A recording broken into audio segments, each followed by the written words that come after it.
All right, Rich Casanova in the studio here in the Pro Business Channel studios in Buckhead with our $1 Million View on the Buckhead Business Show, as we mentioned, being brought to you in part by the Buckhead Business Association. And we have three hosts or co-hosts here for today's episode. This is a spotlight episode. We're going to be talking about all things, not just the BBA, but different conversations that might take place during any given episode. And I want to introduce Michael Moore. Welcome Good morning, to Rich. the studio. Absolutely. Good morning. Good to be with you. Absolutely. And Ples Bruce, welcome to the show. Good morning. How are you? Looking sharp for radio. These guys are like knocking it out of the park here today. I feel underdressed, but that's okay. This is a new thing. It's called TV radio. Yeah. TV Actually, we are radio. filming as well for Pro Business TV. But so, Mike, I'm going to let you kind of take the reins on this here and introduce the three parts to the show and get us underway. All right. I understand we have an 11 on the chart today, so there'll be no rains. All right. All right. All right. All right, Rich. Rich, thank you. You're just perfect leading. Now you must queue up for these things for hours. You used to be a DJ back in the old days. Oh yeah, right? back in California. Absolutely, yeah. They had rain in California when you did it, right?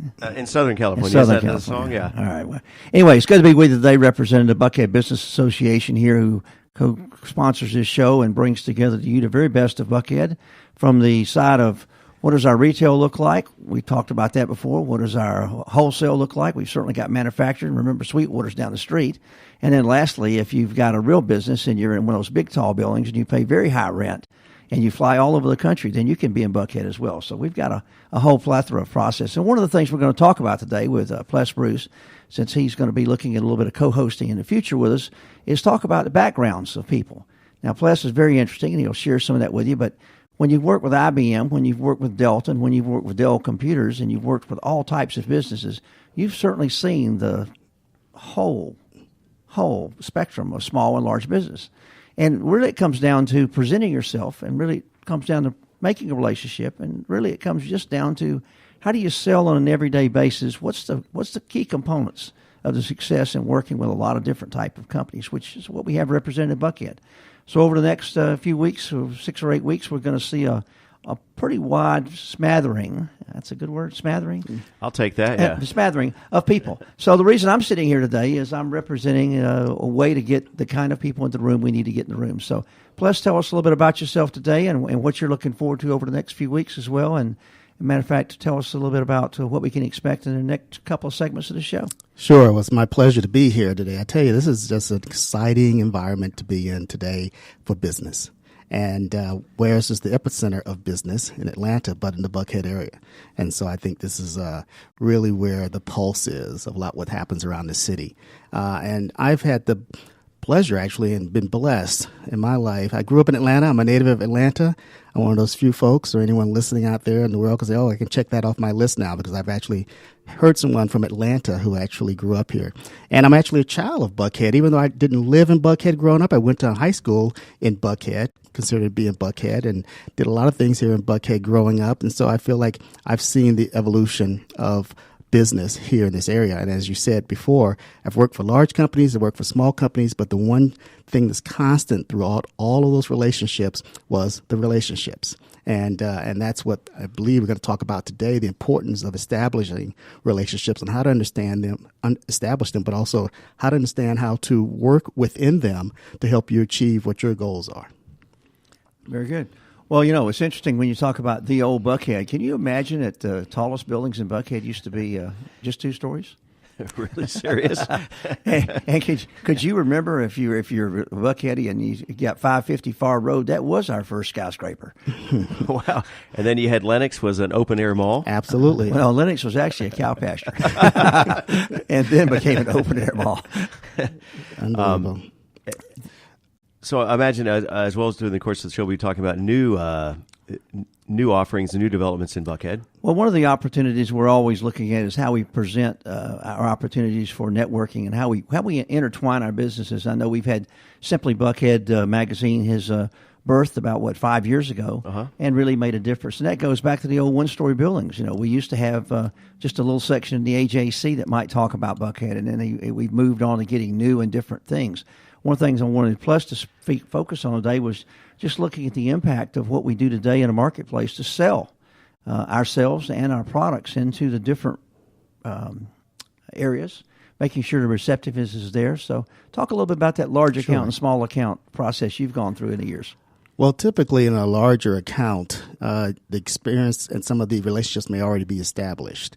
So in some instances, you may be coming in and replacing someone who was there before. And as a result of that, you don't have to go through the process of bringing a certain level of credibility to the relationship because it's already there based on that larger company presence. However, still as an individual, you have to establish how you are and how you operate and who are you as what's your character? Because that's what people really want to know. I mean, they'll say, well, you work for the whatever 3-letter company you want to name out there, the Fortune 1000, but who are you as an individual? Because what I always sought to do, and many of my mentors told me from the very beginning, this is what you need to do to really establish a relationship, is first of all, be yourself. That's the first thing. And the second thing is to take responsibility of the relationship and take responsibility of now representing the company with that client. So as a result of that, you almost, to a certain degree, even though I worked for those large companies, I always had the mindset that I was like operating my own franchise inside the company. As a result, everything that went on was stopped with me. And I was the person who was responsible. So it wasn't like I always deferred to someone else or I pushed it off and said, well, that was somebody else's decision. I was integral. So the person who was working with me felt very comfortable that we were going to decide things together. And we were working together, pulling in the same direction. And that type of relationship is something that people really like on the other side because they feel like that you're in this with them. And so together you can be very successful. I got a quick question. So I'm imagining that corporate structure Mm-hmm. and that culture. Mm-hmm. Is it still ingrained from your years past to today, to fast forward to today? Because what I'm hearing is that entrepreneurial spirit Mm-hmm. from the management from all different departments, levels, right? Mm-hmm. But where is the balance of company-wide, some of those big 3-letter initial companies, of managing that spirit but controlling the direction at the same time, right? So how do you balance giving them the latitude but staying in their lane? Well, that's what the vision and the strategy of the company is all about, and what the mission set down from the senior leaders, the executive suite, down to and permeates throughout the organization. That we have certain values, certain ways that we do things that are respectful of our customers and respectful of our long-term relationships. But underneath that umbrella, you've got some latitude to be able to be creative to a certain degree, but they still want creativity because that's why they have you there, right. Because you bring some of that uniqueness to yourself as a personality and who you are to that relationship. Understanding though that there are obviously certain things that you can't break because that's the culture and the mission, the values. However, though they realize today in this new environment of technology and global business and global relationships and just people, we live in a mobile society. And that just doesn't mean mobile within the confines of the 50 states, but also across the world. But within that environment, though, there's so much latitude, people who have different backgrounds. And it used to be, I believe, that a lot of these structures where people came from the same mold. Everybody sort of came from the same mold. Now there's such a cross-section of people who are all different backgrounds, all different types of things that they bring to the table. Now you've got to be a much more lateral person. Does that make sense? Yeah. And if you're there's so many startup energy and new business ventures that if you can't pivot, which is very difficult typically for these large organizations, if you can't, you're going to become what was previously the Blockbuster or whatever, and now the Netflix, right? Absolutely. And two, it was a way for us to basically be able to say that, well, take that down a couple levels to a smaller business too. And what does a small business need to do? They need to watch and see what's happening with the big guys that's being successful, and then make that be successful for them at their level. And that's where Michael mentioned that I've also worked with small companies. That's the objective of every company that I work with that's not one of those big Fortune 1000 companies, is to make them understand that there's systems in place in those larger companies, and you can replicate those, but you have to understand it's a strategy. Strategy and execution is what you have to have. Well, we talked about a lot of interesting things there as we go through the first segment of the show this today, and I want to just leave you with one thought about time and opportunity. The entrepreneur typically starts as one person with an idea. Mm-hmm. Very rarely does an entrepreneur continue very long as one person with an idea. Mm-hmm. And when we come back from a break, we're going to talk a little bit about culture and how you begin to build your team. All right. Once again, you're listening to the Buckhead Business Show, being brought to you in part by the Buckhead Business Association, which you can check out just at buckheadbusiness.org. And you're listening today on the Pro Business Channel from our Buckhead studio. We're going to revisit now our next segment. Joining us in the studio is Michael Moore and Ples Bruce. Welcome back to the show. Gentlemen, What's our next topic here? Well, we're going to talk a little bit about that culture, because culture is important in every company, and we've talked about it many times before. The leader, the founder, the brainchild, the whatever that top of the heap person's called in your organization, we typically call them CEOs. That's new the vogue. Or we don't even call them presidents anymore. They normally put that word second. I was at an interesting business organization or meeting one day, and the fellow who had the idea was going to be made president, and we were going to have a CEO that actually ran the company, and the idea guy was going to continue to do the ideas. And he just got vehemently opposed to that. He says, well, if I'm just the president, that means the CEO could determine to fire me, right? Well, nobody ever thought about it like that, but he thought that was a sensitive issue, so he wanted to be the CEO. Right. But he wasn't qualified. The culture wouldn't let him do that. The other thing, I think, Ples had the opportunity last week to see a guy named, what's the fellow that started a Ritz company here? Mr. Horst. Horst Schulze, who built the Ritz-Carlton brand, and he said that we are just simply ladies and gentlemen serving ladies and gentlemen. He learned that as a assistant, what did he call himself? An assistant busboy. Now, I don't know exactly what an assistant busboy is, but Hortzy certainly doesn't represent one of those today. And he learned it in a dining room, as he said. The idea came to him. And then later on, of course, today we have an example of that. The manager of the downtown Ritz-Carlton actually started as an assistant busboy and now is the manager of the Ritz-Carlton. But the first day he came to work, he learned the culture of the Ritz hotels.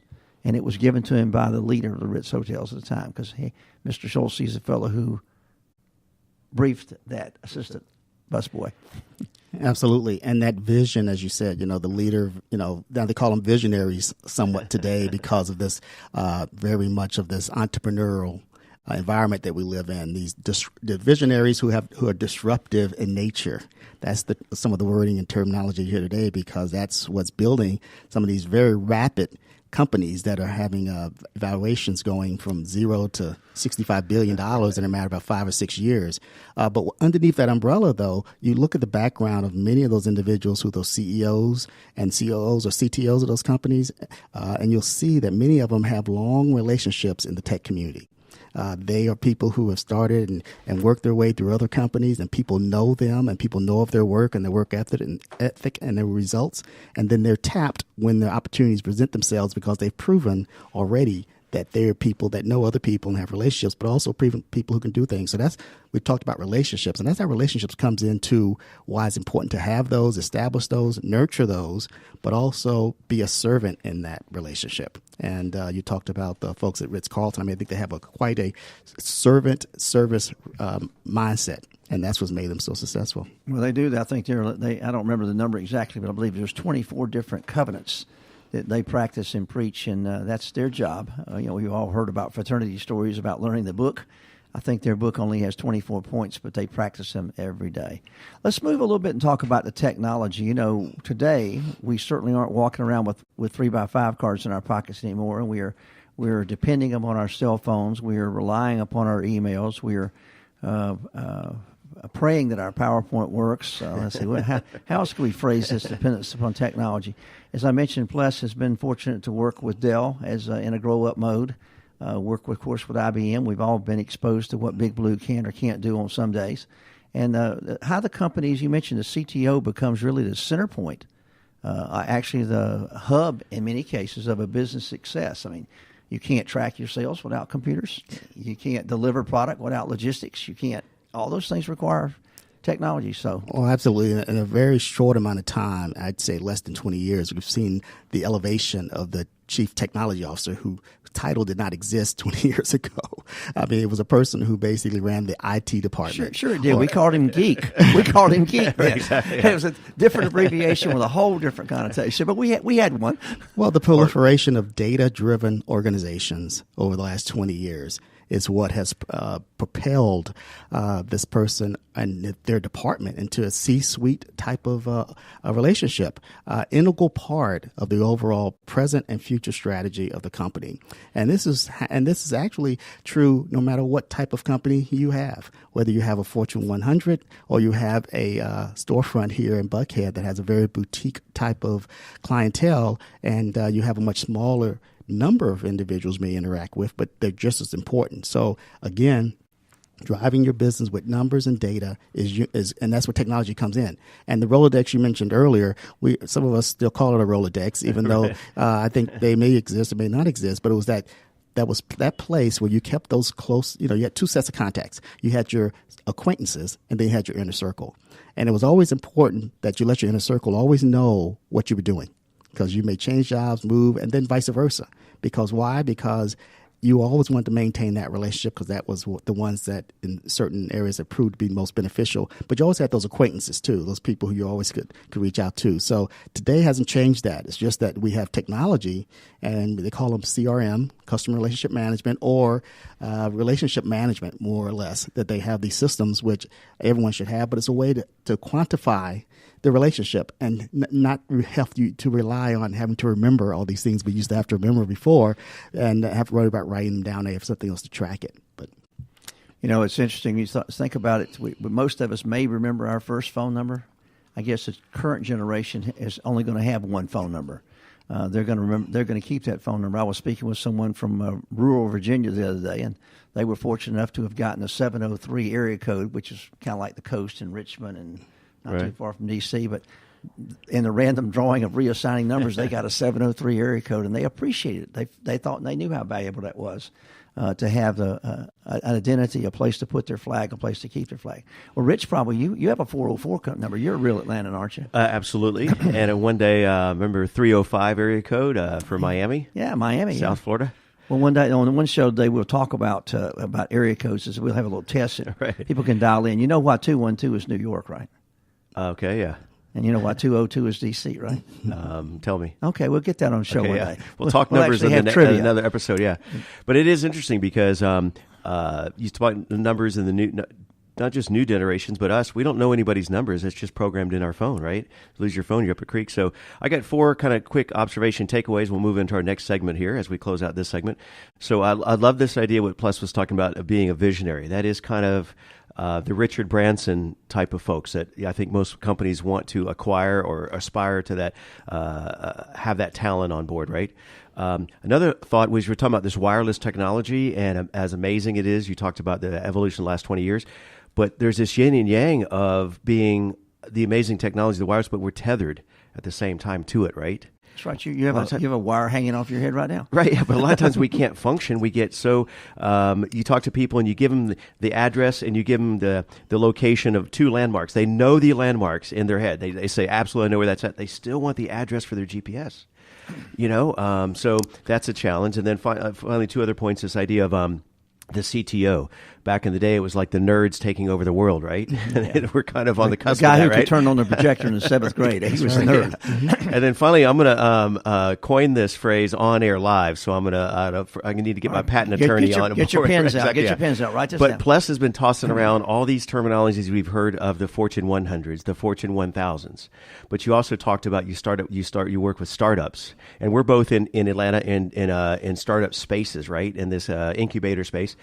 I'm just coining a new phrase called the Fortune 1 million, which is basically your startups, right? Forbes already did that? No. Okay. It's the PBC 1 million, yeah. No, hey. Pro Business Channel 1 million. Those are the start, or 10 millions, right? Mm-hmm. The environment we're living in, I say, is the equivalent to the industrial age back in the era, right? Well, absolutely. And it's going to be a 10 million because now we're talking global businesses. That's right. Yeah, we're not just restricted here to the United States or the boundaries of the United States. So you're absolutely right. I mean, that is where business is going. And that's why every country in the world is trying to emulate the entrepreneurship of America. So it's the new phrase you're going to see in the headlines is the Fortune 10 million. PBC's 10 million. I like that even better, yeah. All right, gentlemen, so that is our second segment of the show. We want to, once again, thank our listeners for joining us on the Pro Business Channel. Studios here in Buckhead, in Atlanta, if you're not familiar with Buckhead. if you're listening outside of the Atlanta market, as we mentioned, around the world, live streaming, but we are on the Pro Business Channel Network. This is the Buckhead Business Show, being brought to you in part by the Buckhead Business Association right here. And let's talk about membership real quick before we get into this next segment. All right. About activity. You're a former past president, and this being sponsored again by the Buckhead Business Association. Just go to buckheadbusiness.org. Joining us. Yep, Well, joining us a couple of things about membership is that we have a simple barrier to entry. If you work in Buckhead, obviously, if you live in Buckhead, if you grew up in Buckhead, if you play in Buckhead, or if you just plain love Buckhead, you may want to become a member of the Buckhead you Business can spell Association. Buckhead, yeah. Yeah, all things Buckhead. You know, if you type in Buckhead into a typical Wikipedia, it'll give you an answer, but it'll tell you it's misspelled. Yep. And once again, joining us in the studio for this episode is Mr. Michael Moore, former past president of the Buckhead Business Association, and Ples Bruce, what title can we give you? A current member of the Buckhead Business Okay, current Association. member, yeah. But also an entrepreneur Yeah. who also understands that if you are to be considered even a bigger entrepreneur, that you have to serve more people. You mentioned earlier in a different segment, or earlier in this segment, about individuals who are visionaries. Right. Well, they're visionaries, but they are at the level where they're playing on the big stage. However, they do influence, and they also are in their own way sort of mentoring many of the other smaller companies that are now developing who they are, what kind of culture they want to have, where do they see themselves in the world. And as a result, this is something which is becoming somewhat ubiquitous. This is the whole mindset about global entrepreneurship, and that's why I believe your 10 million is pretty apropos from a standpoint of building businesses. Well, let's drill back down. You know, obviously 10 million is a great number, but when you come right down to it, I can't meet 10 million people. Mm-hmm. I can't meet 1 million people. Maybe I can meet 100,000, 10,000. You can move the numbers back down, but it comes down to, as we talked about earlier in the show, the first segment, the topic we're going to talk about in this segment is just the one-on-ones. Mm-hmm. How do you begin to use that one person you met today, that person you're going to meet tomorrow, or that person you met yesterday, and if you're going to be a connector, because Buckhead started it's a crossroads. I mean, we were just a crossroads of some Indian trails, and somebody put an old set of antlers up on a stake, and somebody says, "Hey, meet me over at the old Buckhead." So we got started. You know, how do you be a connector for folks? What are you going to do to make sure that you have a culture? What are you going to make sure that you have relationships? What are you going to make sure that you're not forgotten tomorrow when you're not a business card in front of someone's face? So let's talk about how you build that database of people, or that Rolodex, I believe we call it in the last segment, the Rolodex. And so how do you keep it? How do you help transfer it to the new generation? And what kind of innovations are we seeing in that world of connecting people today? Well, one of my mentors told me early on in my professional, because having gone to the Naval Academy and then went on to become an officer in the Navy, I had no concept of what professional sales is all about. However, having had the training that I had and understanding about how to lead and command others, you also learn about relationships. And so that was my foundation. And so I brought that over into the professional levels. But when I was early on, one of my mentors told me that no one, in our business, don't be perceived as a salesperson. No one wants to be sold, but everybody wants to buy. I think most people probably have heard that. And so as a result of that, people want their problems solved. So you have to ask probably more questions than you're talking. So how do you build relationships? First of all, you take the time to understand what's important to the individual you're talking to. And then you want to understand what's important to the person you're talking to. As a result of that, now you really get down to the essence of what can I do to help you achieve your goals? And then you're going to be doing the same thing for me. Now we're in a relationship where it's mutually beneficial. No one's being sold, but everybody's buying into the process of helping each other achieve their goals. So in networking, that's the essence of it, that you want to be seen as someone who is really interested in helping others achieve their goals, and people can't help to have reciprocity, and they want to help you achieve your goals. Does that make sense? That makes perfect Absolutely. sense. And speaking of networking, you're not talking about this just from theory. You actually are a leading role in a networking organization here in Atlanta. Talk to us about that organization and what are some principles or takeaways that you've observed from people that are doing things right and wrong, if you will, the right way and wrong way to, as Michael Moore was talking about, that face-to-face, one-on-one connections? Well, I'd say, yes, the organization's Network Over 40 here in Atlanta is an original. There is no other Network Over 40 anywhere that we're aware of. Coming soon, maybe to another market. Maybe to another market. The thing is, though, it was developed with the vision of professionals, gathering and networking after 5 with professionals over 40. The thing is, on both instances, business and professionals. That's on both ends of that statement because it was meant for individuals to have free range, getting to know each other, getting to see if how they like each other, and then developing a relationship going forward from that. And you'll see, and Michael, I'm sure you can talk to this too, like you'll see in organizations people who come in and then they're there for one time and you never see them again. That's because in many instances, a lot of the folks who are trying to sell the room or sell the people in the room on what they're doing as opposed to trying to understand how they can serve the room first. And that you can't get that done in one meeting. You typically have to come 1 or 2 times. Well, exactly. And one of the things that makes, I think, your over 40 network possible and more probable is people do slow down a little bit. And we're actually seeing that people want to come a series of times. And, it happens in some of the better chambers in the city where people have a kind of a regular routine, and it's almost like having a table host. And one of the things I think you shared with us that you were going to be implementing is having the ambassadors in the room who have been keeping track of the folks who are there. And actually, it goes back to data. If you've got it in your iPhone and I don't have it in my iPhone, how would I possibly know? So being able to share that information. No, I guess you'd have it in your Android. I'd have it in my iPhone. And then we surely couldn't talk. So the point being that you have to have a communication. You have a way that you can make the transference of some of that trust. If not the trust, at least the familiarity with the beginning steps. You cannot climb a building and skip to the 10th step. It just does not work that way unless it's a very short building. Go ahead. Well, looking at what you're doing to grow the group, talk a little bit about venues and places and how people could find out about it. Sure. We're at networkover40.com. You can go there. That's probably the most straightforward, but we're on all the other social media in this day and time, Twitter, Facebook, and LinkedIn.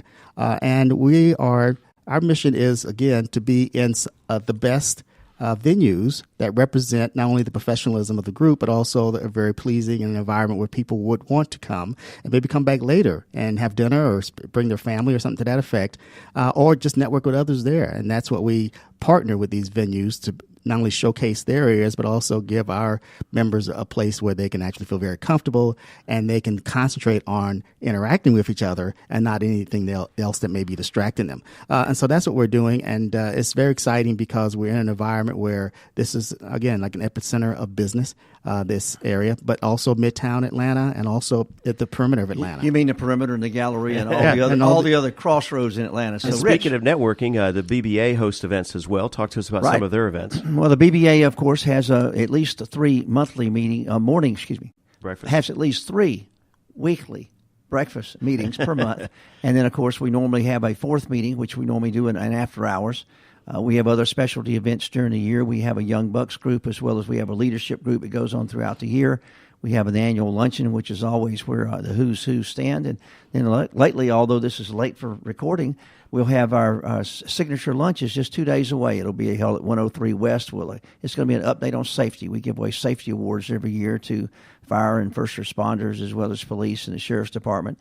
And this year we're going to be talking about being safe, being informed in Buckhead.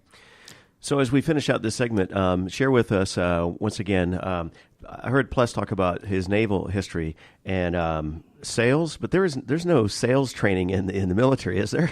No, but there's leadership training and there's and then really communications training too. And I think those are transferable into the role. I wasn't sure if you'd correct me, but I've never heard military and sales in the same sentence. But unless you're in the recruiting business of the unless you're a recruiter, right, for the military. That's the beginning of all. But there's also discipline and there's also and determination. And the leadership is unquestionable. Yeah. So finish out one more time this segment on the for the BBA as far as their events, but membership. So how do people get involved? What are some, why would people engage and become a member? Well, to become, as we talked about with networking, becoming part of the community. If you're a bank president or you're a carpet cleaner, it doesn't matter. Somewhere in between, you need to have a resource where you're published in the marketplace. We maintain a members director. We're online so that people can easily find stuff. We have weekly meetings so people can get to know you, like you, and trust you, hopefully do business with you as well as refer you. But in terms of reality, our morning meetings really provide information you'll not get in any other place. We just had the president of the president of Children's Healthcare come present to us what they're doing to grow and how many children they take care of in Georgia, and realizing it's not just an Atlanta-based product, it's a statewide product. We've had the president of Gas South. We've had a number of other people. We've had the mayor of Atlanta. We've had the past mayor of Atlanta, Sam Massell, give us an update on what's going on in our own Buckhead. So it's just a place you want to be, 7:15 on a Thursday morning at the City Club of Buckhead, to meet and greet and be with friends and learn things you can't learn anywhere else in Atlanta. And that membership really covers the whole spectrum, from the, as we discussed in an earlier segment, the Fortune or the future 10 million, those entrepreneurs or startups, to the Fortune 100s, the Home Depots and so forth, right? Based here in Atlanta, the UPS. Coca-Colas and UPS are members. Right? As well as, and then there's obviously those corporate sponsorship availability as well, right? We have sponsorships available from a $5,000 level down to a $250 level. So we have something to fit everybody's budget for getting out in front of the marketplace. Well, gentlemen, well said. This concludes this segment of the Buckhead Business Show, being brought to you again in part by the Buckhead Business Association. We'll see you on an upcoming episode soon.